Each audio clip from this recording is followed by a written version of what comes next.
அண்மை செய்தி. கீழ்நாட்டுக்குறிச்சி தாப்பாத்திக்கு ரூபாய் 4.63 கோடியில் சாலை அமைத்ததாக விளம்பர பலகை வைக்கப்பட்டிருக்கிறது. தூத்துக்குடி எட்டயபுரம் அருகே சாலை அமைத்ததாக மோசடி செய்திருக்கிறது. கீழ்நாட்டுக்குறிச்சி தாப்பாத்திக்கு 4.63 கோடியில் சாலை அமைத்ததாக விளம்பர பலகை அமைத்திருக்கிறது. புகார் அளிக்கப்பட்டிருக்கிறது. விவரங்களை தர இருக்கிறார் செய்தியாளர் ராமமூர்த்தி.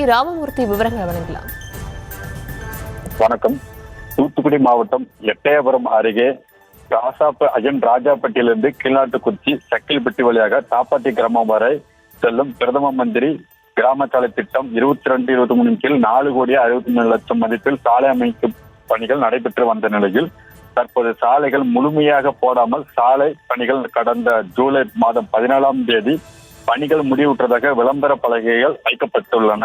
இச்சம்பவம் பொதுமக்கள் மற்றும் அரசியல் கட்சியினரிடையே அதிர்ச்சியை ஏற்படுத்தியோடு பெரும் பேசும் பொருளாக மாறியுள்ளது. மேலும் முழுமையாக சாலைகள் அமைக்கப்படாத காரணத்தினால் அப்பகுதியைச் சேர்ந்த ஏராளமான கிராம மக்கள் மற்றும் பள்ளி கல்லூரி மாணவர்கள் தங்கள் கிராமத்துக்கு செல்வதற்கு மிகவும் சிரமமாக ஆளாகின்றனர். இந்நிலையில் முழுமையாக போடாத சாலை பணிகள் முடிவுற்றதாக கூறி விளம்பர பலகை வைத்து பிரதம மந்திரி கிராம சாலைகள் திட்டத்தில் 4.63 கோடி முறைகேடு செய்த ஊராட்சி ஒன்றிய அதிகாரி மற்றும் ஒப்பந்ததாரர் மீது நடவடிக்கை எடுக்க வேண்டும் என்று வலியுறுத்தி இன்று எட்டயபுரம் பேருந்து நிலையம் முன்பு பாஜக சார்பில் ஆர்ப்பாட்டம் நடைபெற்றன.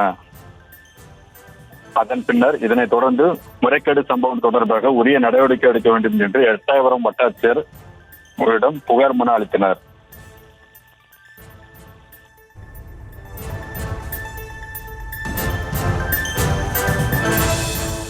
விவரங்களுக்கு நன்றி.